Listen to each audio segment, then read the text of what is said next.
Man has been trapped on Mars for more than a month now. Through his own efforts, he finally made water on Mars with a constant supply of water to ensure that he can grow potatoes on this barren planet. The rest of the time Mark can only wait for the potatoes to take root. Soon after the 54th solar shower, Mark saw the hope that he could stay strong and survive, and the little potatoes he planted finally sprouted. Meanwhile, on our planet, people were holding a big funeral for Mark, and Mark didn't know or care about it. As the days went by, it was the 79th solar day and 48 solar days had passed since Mark had planted his potatoes, and to Mark's surprise, his potatoes had produced a bumper crop, and at the current rate of growth, Mark would live to see the next Mars space program. With the food problem solved, Mark began to plan how to get off Mars because he knew that the Battlestar Galactica 4 spacecraft would be landing on Mars again in 4 years, but the landing site was 3,200 kilometers away, so he would have to make it there in 4 years, alive. But the existing rovers could only travel 35 kilometers a day and had to be recharged back at the base. Mark also realized that this would not work, but he soon made a discovery on the map. The map shows the landing rover that scientists launched to Mars in 1997, 18 years ago. But if we find the landing rover,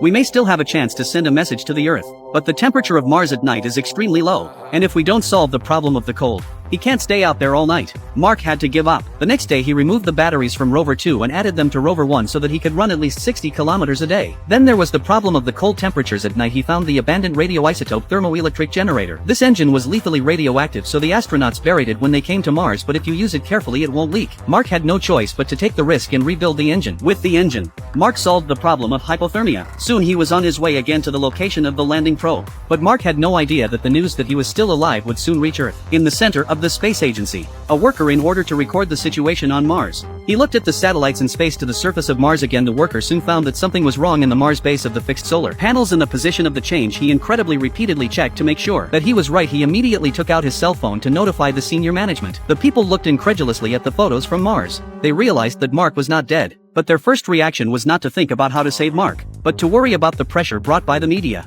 Because they had already announced Mark's death, they were forced to announce that Mark was still alive. And the news was so sensational that it attracted worldwide media attention, and the space agency began discussing a Mars rescue plan. But they didn't stay on Earth. But they didn't have a rocket on Earth that could be launched in 6 months, even if they had to build it fast. And it would take at least 9 months to get to Mars. Then they started tracking Mark's trajectory on Mars. Through Mark's route they learned what Mark was thinking. In order to get in touch with Mark on Mars, they found the same model of Pathfinder that was left on Mars in 1997. As long as Mark found the Pathfinder and plugged it into a power source, they had a chance to get in touch with Mark. Soon Mark found the Pathfinder, as he had hoped. But it had been buried on Mars for nearly 20 years, and it was still unknown whether it would be able to make contact with Earth. It was 109 solar days before Mark finally brought the Pathfinder back to the base, and it was still unknown if the Pathfinder could be activated. Mark dismantled the Pathfinder's casing and found no signs of damage. Then he brought in the batteries and plugged the Pathfinder into the power supply, flipped the switch and waited for the Pathfinder to reboot.